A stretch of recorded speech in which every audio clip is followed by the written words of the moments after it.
I learned Ableton. And once I got into Ableton, the world of synthesis has really opened up for me in the last 5 years. And so just learning all the different types of synthesis, like I will not shut up about synthesis. Like you can, like once you get me started on that, like I love it. And just learning Ableton, having two separate DAWs, one for composing and another one just for mixing, and exploring all of the ways to make music without ever touching an instrument. So I have two really small MIDI controllers. One, Keith McMillan, the Keith McMillan K-board and the Keith McMillan Q Neo. They're like extremely compact, portable. The Q Neo sort of looks like an MPC type thing, except it's got a lot of functions. And the K-board is just a really small 2-octave keyboard. And that's the kind, and I have like, you know, a really crappy M audio interface that I'm speaking to you on, which we talked about earlier. So that's kind of what I have, but to make up for it, like basically like I'm better connected in Bombay than I ever was when I was living in Toronto. So when we're going to record like a proper album with these bands that are actually hiring me to, bands and artists that are hiring me to produce music for them, we are going into really nice studios, particularly when we're tracking drums. But, you know, also like the network that I have over here, like we've got so many talented people who've got really incredible home setups. One of my best near and dear friends, Jason D'Souza, he's a outstanding mix engineer. He's got an amazing setup at his house. So whenever we've needed to track guitars and amps and stuff, we go to his place. There's a really incredible guy over here by the name of Jahangir.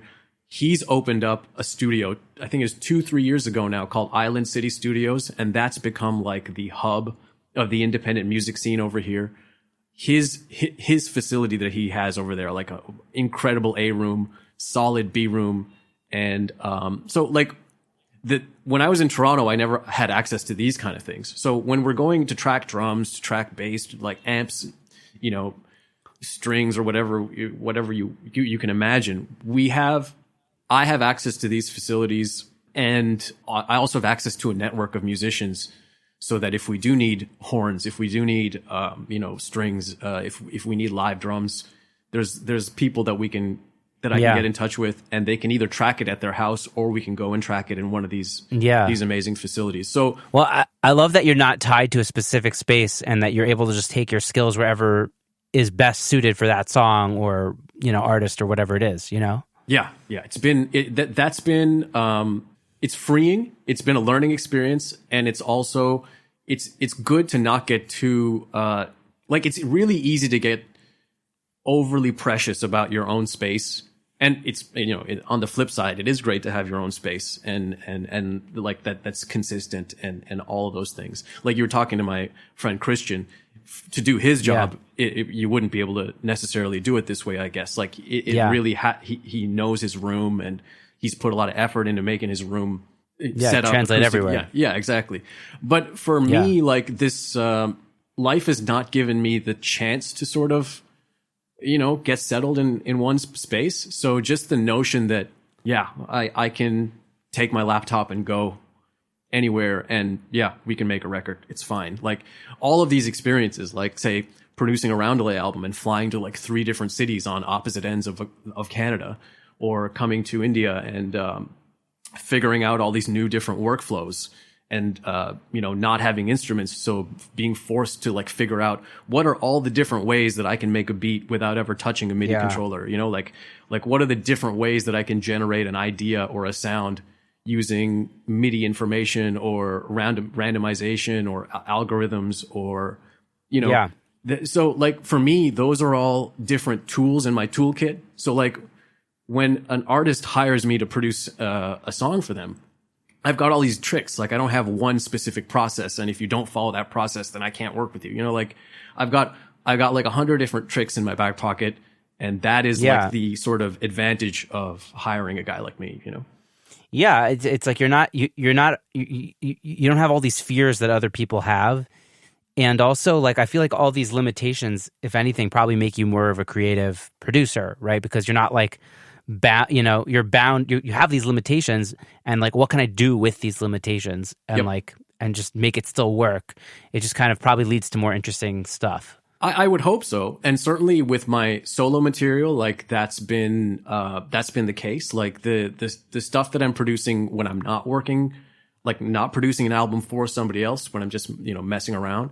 Like I've ended up with like a huge variety of different types of, sounds and approaches. And so it keeps it fresh, and it also keeps it interesting. Like, definitely when I was in Toronto and I only had my specific setup, I also had like a very specific workflow that was much more inflexible. And so mentally I was also more inflexible, like, when confronted with, Yeah, I love that. Certain kind of artist, I'd be like, well, I don't know if I can do this. But now it's like, yeah, like we'll figure it out, And I've also like, I'm lucky in the sense that, I mentioned earlier that one of the people I look up to the most is Rick Rubin, and he's a guy that's produced so many different types of records, right? And I'm a very different producer than he is, but I've had the chance to make records where I'm like making a beat. So like I make like a hip hop instrumental or an electronic instrumental, and then a vocalist writes something to it. I've also had the opportunity to like produce a rock band where they've like written all their music and I'm sort of like the director. I've had the chance to work with singer-songwriters where like we collaborate together on the arrangement and make it together. And so like all these, like even those three different things are so different from one another. Like they're almost like not the same job. They all fall under the label of producer, but right. They're so different from one another. And I feel so lucky that now I feel confident in each one of these roles, and that doesn't even get into like mixing and stuff, right? Yeah, those are like, I think you really did a great definition of what the different types of producers are, because producer is such a vague term now, because like, yeah, I'm a producer. Like everyone says I'm a producer, but like, what is a producer?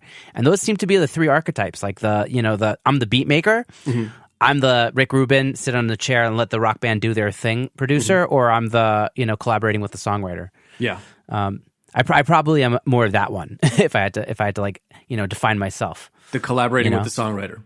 Yeah, that seems to be the type of projects I get.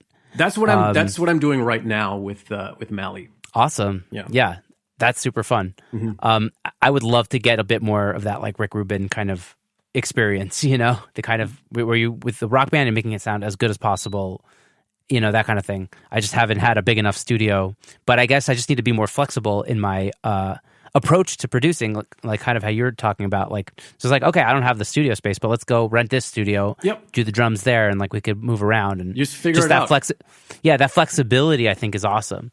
Yeah, I really encourage people to like, almost sometimes to a fault, like I'm really cavalier about saying like, please don't create some strange mental block that will prevent you from doing a type of project that you really want to do. Like if a band comes up to me and they want to make a record, like, okay, we'll figure this out. We'll figure out how to track the drums. Like the first rock album that I got the chance to produce, it was in Toronto. And I just never figured that I would get the chance to produce a rock album, because everything I had done up to that point was like electronic or hip hop based. And it was sort of a boon that I was able to convince those guys that I should produce their album. And they sort of just wanted to make, when I first met those guys, they just wanted to, they were like a power trio, and they wanted to record their instruments live off the floor and then just like put the vocals in and sort of put it out almost as like a demo.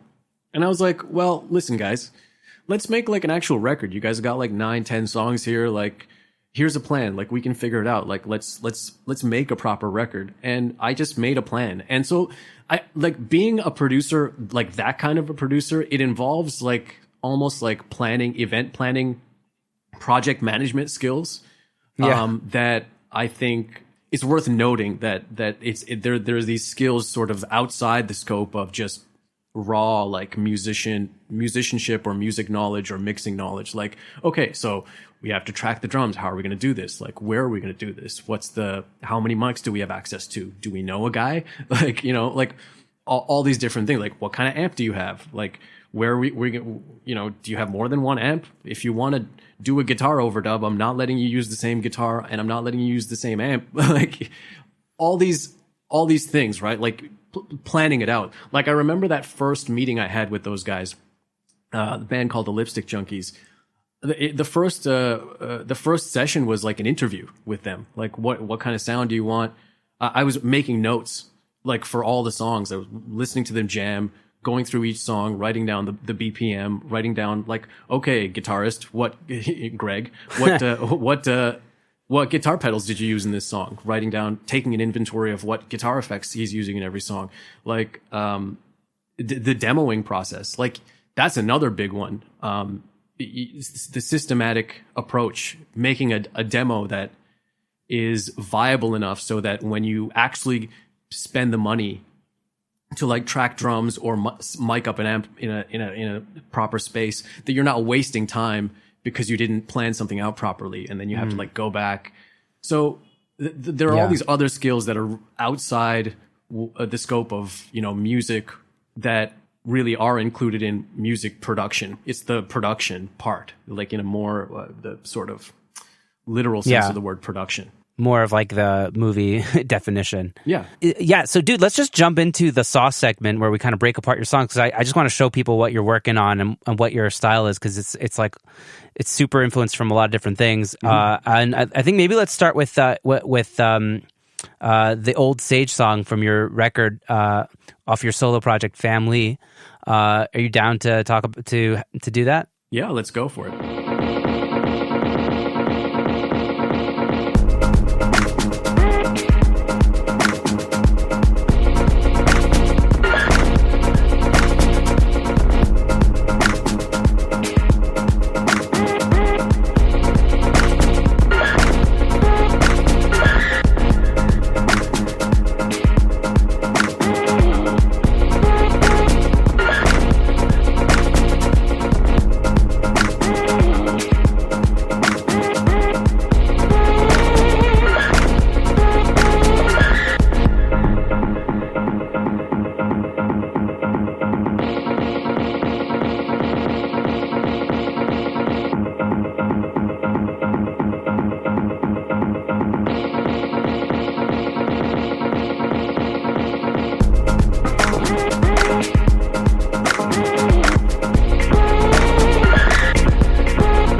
Awesome, man. So tell us a little bit about what went into that, like that whole. I mean, like I feel like you should just talk about the whole project, because I feel like it's all kind of interrelated. Not that's just like song is just one example from your record.